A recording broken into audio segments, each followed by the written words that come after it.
Bhaskaran SP cyber crime. இந்த FedEx courier நம்ம DGP உத்தரவுப்படி இந்த ஃபெடெக்ஸ் கொரியர் வந்து இப்போ ரொம்ப வந்து சீரியஸாக இருக்குது. மக்கள்கிட்ட வந்து பீதியை வந்து அதிகமாக உண்டு பண்ணுது. அது என்னென்னா, ஃபெடெக்ஸ்னு ஒரு கொரியர் சர்வீஸு, அந்த கொரியர் அந்த இது அது வந்து உண்மையான ஒரு கொரியர் சர்வீஸே நம்மகிட்ட இருக்குது.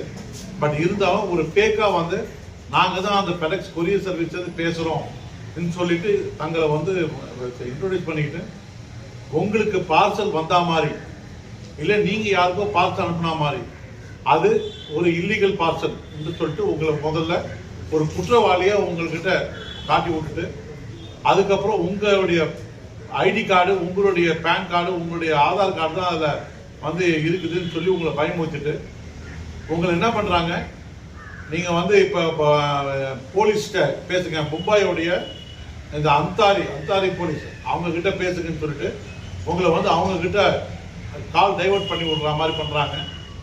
அந்த போலீஸ் என்ன பண்ணுறாங்க, சார் நீங்கள் பேசுறத நான் கேள்விப்பட்டேன், நீங்கள் ஒன்றும் தப்பு பண்ணுற மாதிரி தெரியல, எதுக்கும் உங்களுடைய ஆதார் கார்டு இப்போ இதெல்லாம் வந்து டீட்டெயில்ஸ் கொடுங்கன்னு சொல்லி உங்ககிட்ட கேட்டு உங்ககிட்டயே வாங்கிக்கிறாங்க.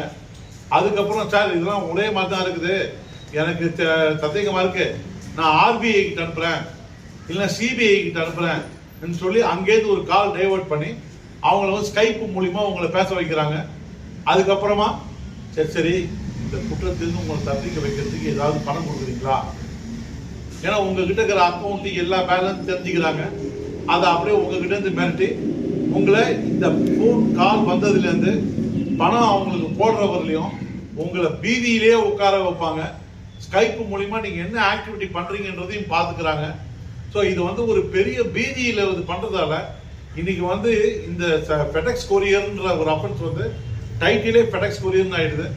ஸோ ஊரில் மக்களுக்கு பீதி இருக்குதுன்றதுனால இந்த அட்வர்டைஸ்மெண்ட்டை எங்கள் டிஜிபி டாக்டர் ஸ்ரீனிவாஸ் அவர்கள் உத்தரவின் பேரில் இதை உங்களுக்கு எல்லாத்துக்கும் கவனத்துக்கு கொண்டு வரேன். இதை உங்களுக்கும் உங்களுக்கு தெரிஞ்ச உங்கள் சகோதர சகோதரிகள், உங்கள் சூழ்நிலை இருக்கிறவங்க, உங்கள் சமுதாயத்தில் இருக்கிற எல்லாருக்குமே இதை சொல்லுங்கள். இதை மாதிரி ஃபெடெக்ஸ்ன்னு வந்து உங்ககிட்ட கால் வந்ததுன்னா காலை கட் பண்ணிட்டு அடுத்த வேலையை பாருங்கள், அதுக்கு செவி சாய்க்காதீங்கன்றது தான் எங்களுடைய வேண்டுகோள். நன்றி, வணக்கம்.